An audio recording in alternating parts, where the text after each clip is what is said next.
So as Kurt said, he's going to speak today about legacy.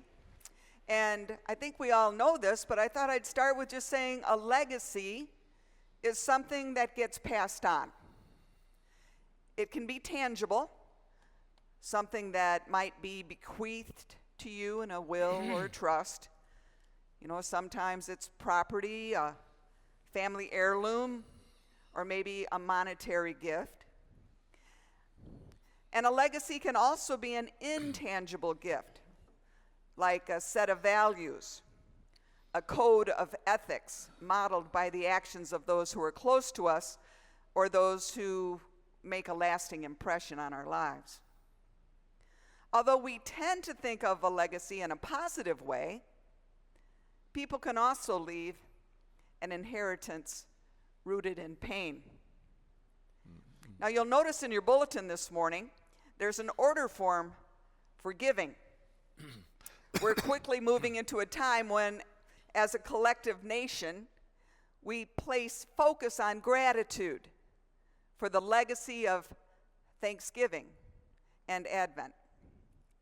Generations before us, despite the challenges they faced, war, the Depression, threat of nuclear attack, illness, broken relationships, despite all of that, our ancestors still found it possible to give thanks. Our ancestors put their fears aside long enough to pass on the time-honored tradition, the legacy of Thanksgiving. A holiday that kind of begs the question in its name, right? What are you grateful for? For what do you give thanks? Now, a lot of people in our world have had an impact. They've had an impact on our world and on our lives. Mahatma Gandhi, Mother Teresa, Abraham Lincoln, and of course, the person whose inspiration runs through generations of faithful followers, Jesus.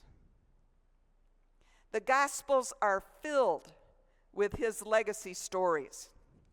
Parables designed to illustrate a new way of being for the ancient people in an ancient world ruled by Rome, a place where power was gained through fear and maintained through violence, a place where a person's worth was measured by wealth and social position. You know, when you think about it, the fact that Jesus was able to have any impact over that kind of a power structure in 3 years, well, that's a miracle in and of itself. But nothing is impossible with God. And yes, Pastor, that saying is in the Bible. Luke 1, verse 37. You know, I'm not sure we have a choice in whether or not we even leave a legacy. I mean, don't all lives leave some kind of an imprint? I guess if we have any choice at all, it's about the kind of legacy we leave. How will we live our lives? And how will we treat others?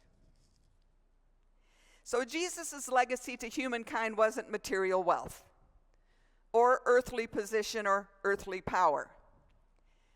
Jesus left us a legacy of love. He gave us the amazing gift of all that comes with loving God with all your heart, mind, and spirit, and loving each other. So the question to ask and self-reflect upon as we become the elders in our church is, what kind of legacy of faith will we pass on to following generations? From many friends and family, I know we've all heard statements like, you know, I'm spiritual, but I'm not religious. Formal religion, it's too hypocritical. I find my community in other ways, and I don't need to go to church.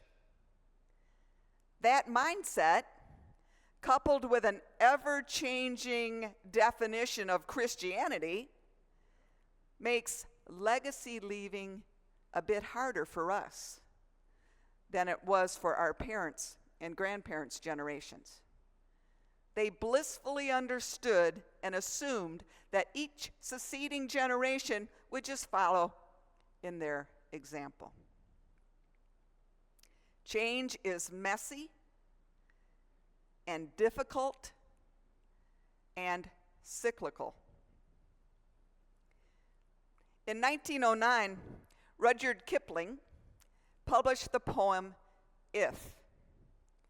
Though today you're probably going to find this most on the cover of a high school graduation card, it was published during a turbulent time in America. The second decade of the 20th century was marked by a call for social and political change. In 1910, the Republican Party was split in two, which gave Democrat Woodrow Wilson an 82% electoral college win. In 1914, the film Birth of a Nation was released. And in 1917, the United States entered World War I. Though on the surface, Kipling wrote If for his son, the words spoke to a generation of people striving to stay above the fray and travel the high road during social and political change. Imagine yourself living in the United States during a time of political division and a call for change. As you hear some of Kipling's words, imagine yourself trying to follow Jesus' example to leave a legacy of love for future generations. Here are a few lines from Kipling's poem.